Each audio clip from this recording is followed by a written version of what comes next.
If you've ever stopped learning a new language just because it got boring, then you've been doing it all wrong. You see, the key to language learning is making it fun, because you would too rather watch a movie than study grammar books to learn a language, right? So today I'm going to share with you 4 such practices that you can do to make your language learning process fun. And these are some of the practices that I followed that helped me reach a C1 level in French, which then helped me find my first internship in a French environment, where I had to speak and work in French with my colleagues. If you're new here, hi, I'm Rhea, and I've been living in Paris since more than 5 years, and I make content around Paris and languages. The first practice is actually one of the easiest. It's something that you can start doing even right now, which is listening to podcasts and music in your target language.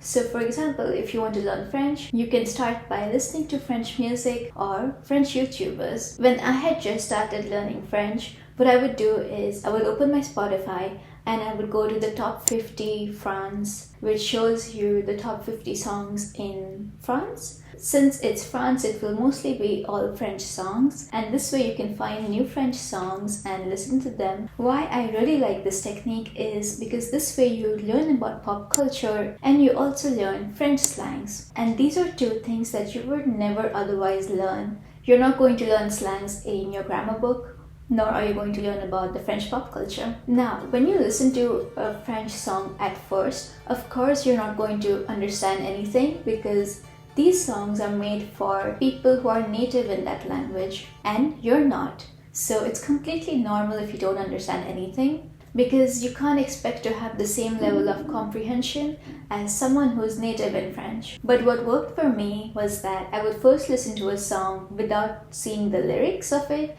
and then I would listen to the same song with the lyrics on the sides, and then I would go on Google to look for the words that I don't understand the meaning of. If you spend a lot of time on YouTube, then I would recommend you to watch French YouTubers. So if you like to watch a day in your life vlogs, you can just search for Une journée dans ma vie. You can also find French YouTubers who cook if cooking is something that interests you.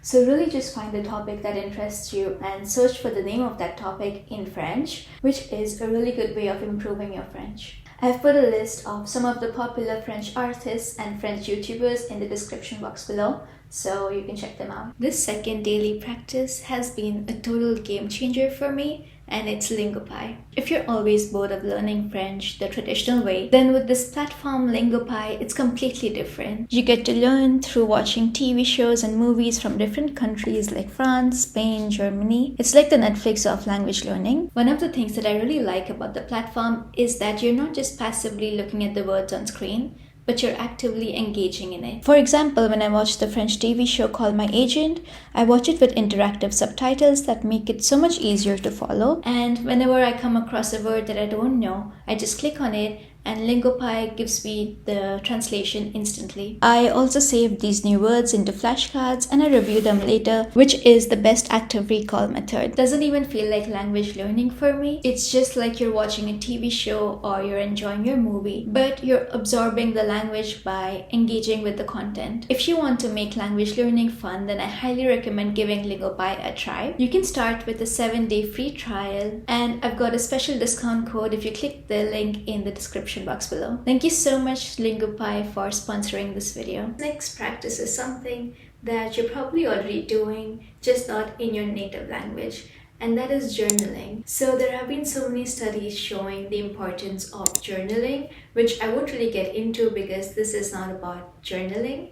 If you're journaling already, then I would highly recommend you to start doing that in French or in the language that you're trying to learn.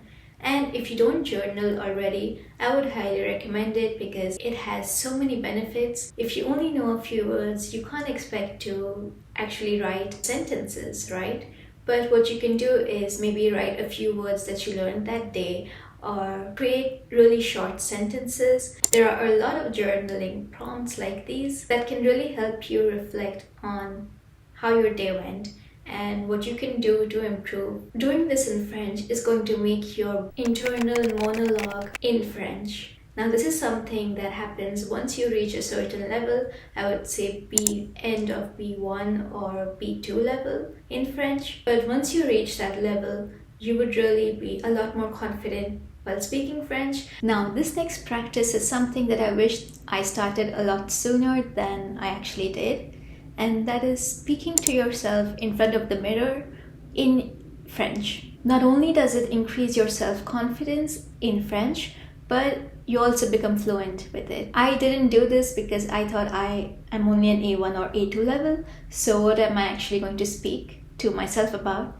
But I really wish that I started sooner because I was so underconfident with my accent, because I still don't have the French accent, even though I'm a C1 level and I worked in French already. But still today I'm not that confident about my accent. And I believe that if I started speaking sooner, then I would actually gain the confidence to speak it. Because for most of the people, they're not that confident about their speaking skills.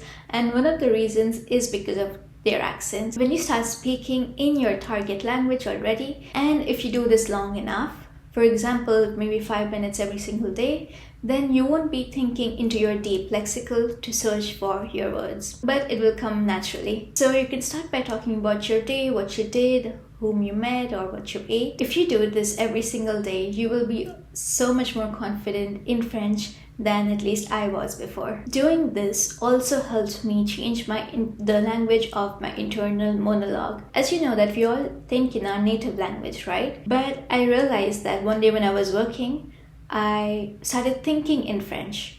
And that was the moment when I realized that I'm getting a lot more confident in French because I'm even thinking in French. But I was also working in a French environment, as I mentioned before, but this practice really helped me gain that confidence. Now, lastly, I will say that welcome mistakes. You can't really expect to be fluent in French in 1 year of learning. Even if you dedicate 3 to 6 months in learning French, it's not enough because it's really a journey that takes years. For example, you see kids that are 5 years old who still make mistakes in their native language. Okay, that was all for this video. Thank you so much for watching, and I hope that this video helped you find some of the fun ways that you can learn French. And I'll see you in the next one. Bye.